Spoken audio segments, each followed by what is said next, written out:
Assalamualaikum warahmatullahi wabarakatuh. Perkenalkan, nama saya Hesti Kartika Hijriah.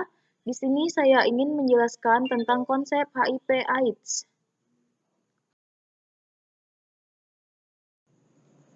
Pengertian HIV/AIDS. Human Immunodeficiency Virus (HIV) adalah virus yang menginfeksi sel darah putih dan menyebabkan penurunan imunitas manusia. Dalam Pusdatin Kemenkes 2014, Acquired Immune Deficiency Syndrome (AIDS) adalah kumpulan gejala kerusakan sistem kekebalan tubuh bukan disebabkan oleh penyakit bawaan, namun disebabkan oleh infeksi yang disebabkan oleh Human Immunodeficiency Virus atau HIV. Human Immunodeficiency Virus (HIV) adalah jenis virus yang tergolong familiar retrovirus. Sel-sel darah putih yang diserang oleh HIV pada penderita yang terinfeksi adalah sel-sel limfosit yang berfungsi dalam sistem imun kekebalan tubuh. Satiti et al. 2019. Akibat penurunan daya tahan tubuh yang disebabkan oleh virus HIV, seseorang sangat rentan terhadap berbagai macam peradangan seperti tuberkulosis, kandidiasis, kulit, paru-paru, saluran pencernaan, otak, dan kanker. Stadium AIDS memerlukan pengobatan antiretroviral atau ARV untuk mengurangi jumlah virus HIV di dalam tubuh sehingga kesehatan menderita dapat pulih kembali. Etiologi HIV atau AIDS. Etiologi adalah Human Immunodeficiency Virus HIV yang merupakan virus sitopatik yang diklasifikasikan dalam famili Retroviridae, subfamili Lentivirid, genus Lentivirus. Berdasarkan strukturnya, HIV termasuk famili retrovirus yang merupakan kelompok virus RNA yang mempunyai berat molekul 0,7 kilobase. Virus ini terdiri dari dua grup, yaitu HIV-1 dan HIV-2. Masing-masing grup mempunyai berbagai subtipe. Di antara kedua grup tersebut, yang paling banyak menimbulkan kelainan dan lebih ganas di seluruh dunia adalah grup HIV-1.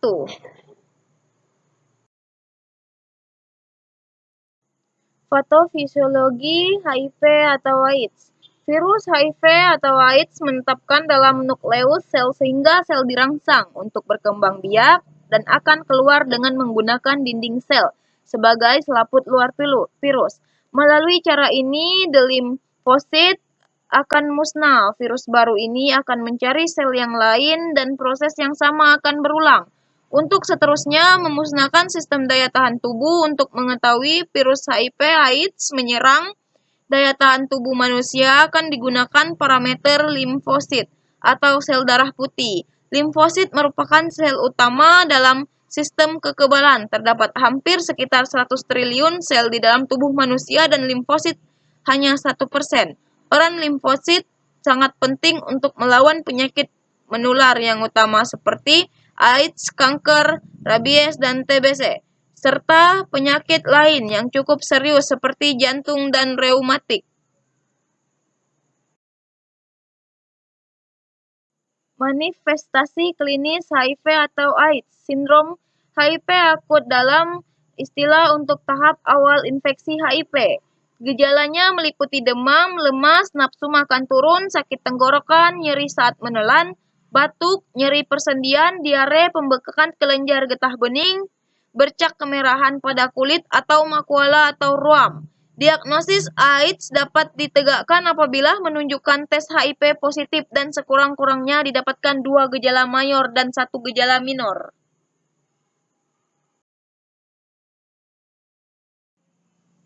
Fenomena HIV/AIDS. Triatno mengatakan pencegahan ODHA orang dengan HIV atau AIDS harus dilakukan secara komprehensif dengan melibatkan berbagai elemen masyarakat, pemerintahan daerah, termasuk media. Penyebaran HIV/AIDS dapat mengancam generasi bangsa karena penyakit itu hingga kini belum ada obatnya dan bisa menimbulkan kematian, ujarnya.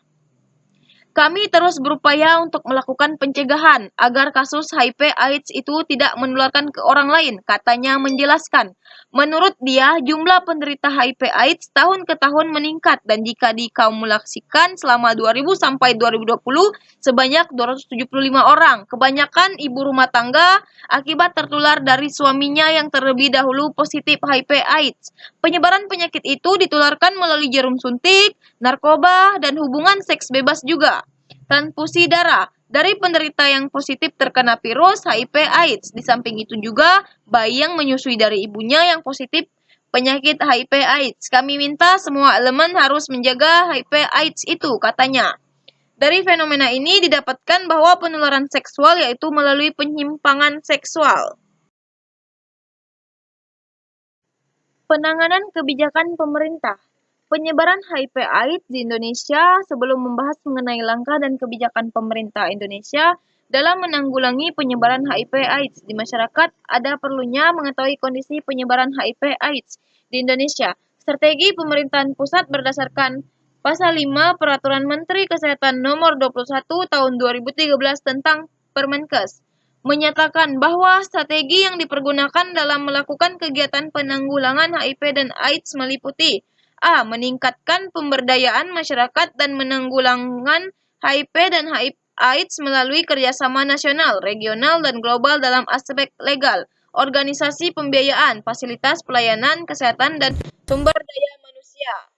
Penanggulangan HIV dan AIDS. B. Memprioritaskan komitmen nasional dan internasional. C. Meningkatkan advokasi, sosialisasi, dan mengembangkan kapasitas. D. Meningkatkan upaya penanggulangan HIV dan AIDS yang merata, terjangkau, bermutu, dan keadilan, serta berbasis bukti dengan mengutamakan pada upaya preventif dan promotif.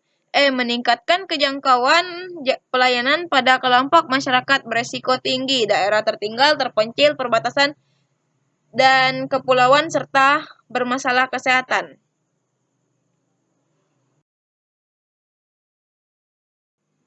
Pengobatan HIV/AIDS. Sampai saat ini belum ditemukan pengobatan medis yang dapat menumpas virus hingga tuntas. Berbagai macam obat antiretroviral atau ARV yang diberikan hanya menekankan perkembangan virus saja. Saat virus tertekan oleh obat ARV, virus akan memasukkan dirinya ke dalam DNA dan sel imun yang disebut sel T pembantu. Virus akan bersembunyi di dalam sel T pembantu, menjadi tidak efektif, namun virus akan kembali aktif ketika pengobatan. ARV dihentikan, jadi Anda harus minum ARV seumur hidup Anda. Namun ARV sangat tidak menyenangkan bagi banyak ODHA karena efek sampingnya akan menimbulkan resiko toksisitas jangka panjang. Selain itu juga kemungkinan virus menjadi kebal atau resistan terhadap ARV jika Anda tidak rutin mengonsumsi ARV. Itu saja yang dapat saya sampaikan. Waalaikumsalam warahmatullahi wabarakatuh.